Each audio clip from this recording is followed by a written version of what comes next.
அதாவது சினிமாவில் மட்டும்தான் சில வினோதமான விஷயங்கள்லாம் நடக்கும். உதாரணத்துக்கு சொல்லணும் அப்படின்னா, ஆசை படம் வசந்த் இயக்கி அல்டிமேட் ஸ்டார் அஜித் நடித்த படம். அஜித்துக்கு முதல் வெற்றி படம். ஆனால் ஆக்சுவலி பார்த்தீங்கன்னா ஆசை படத்தில் முதல்ல நடிக்கிறதா இருந்தவர் நம்ம நடிப்பின் நாயகன் சூர்யா. வசந்த் அவர்கள் சூர்யாவை தான் இந்த படத்தை நடிக்க வைக்கணும்னு ரொம்ப ரொம்ப மெனக்கெட்டு கூப்பிட்ருக்காரு.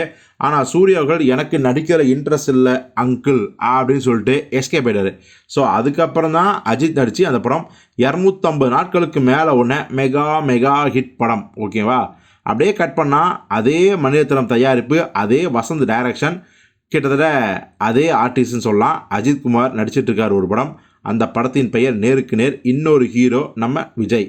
ஆனால் பாருங்கள், படப்பிடிப்பு ஆரம்பித்து சில நாட்கள்லேயே வசந்துக்கும் அஜித்துக்கும் கருத்து வேறுபாடு ஏற்பட்டு அந்த படத்திலிருந்து விலக்கப்படுகிறார் அல்லது விலகுகிறார் அஜித். இப்போ அந்த படத்தில் அஜித் நடித்த கேரக்டரில் சூர்யா நடிக்கார்.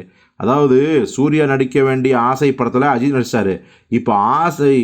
இப்போ அஜித் நடித்த நேர்காணல் படத்தில் சூர்யா நடிக்கார். ஸோ இது நடக்கிறது தான். கிட்டத்தட்ட இப்போ இன்னும் 2 ஹீரோவுக்கு இப்போ அதுதான் நடந்திருக்கு. வேறு யாருக்கும் இல்லை, நம்ம சிம்புவுக்கும் ஜெயம் ரவிக்கும்.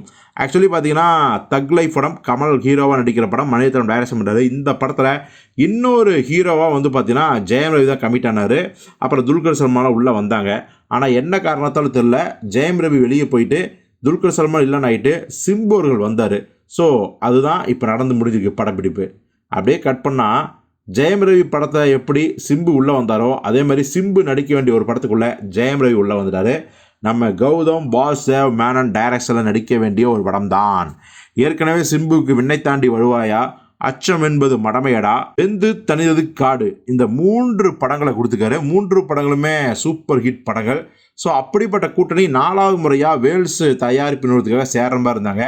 ஆனால் துரதிர்ஷ்டவசமாக அது சேரல. சம்பள பிரச்சனை, மற்ற பிரச்சனை எல்லாம் காரணமாக இப்போது ஜெயம் ரவி தான் சிம்புக்கு பதிலாக அந்த படம் நடிக்கார். நம்ம ஏற்கனவே சொன்னோம் பார்த்தீங்களா, வெற்றிமாறனோட ஸ்கிரிப்டில் கௌதம் டைரக்ஷனில் ஜெயம் ரவி நடிக்கிறாருன்னு, அதாவது ரவி மோகன்.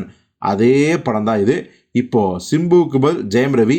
அந்த தக் லைஃபோட கணக்கை ஜெயம் ரவி அவர்கள் ஈஸியாக தீர்த்துட்டாரு அப்படின்னு தான் சொல்லணும்.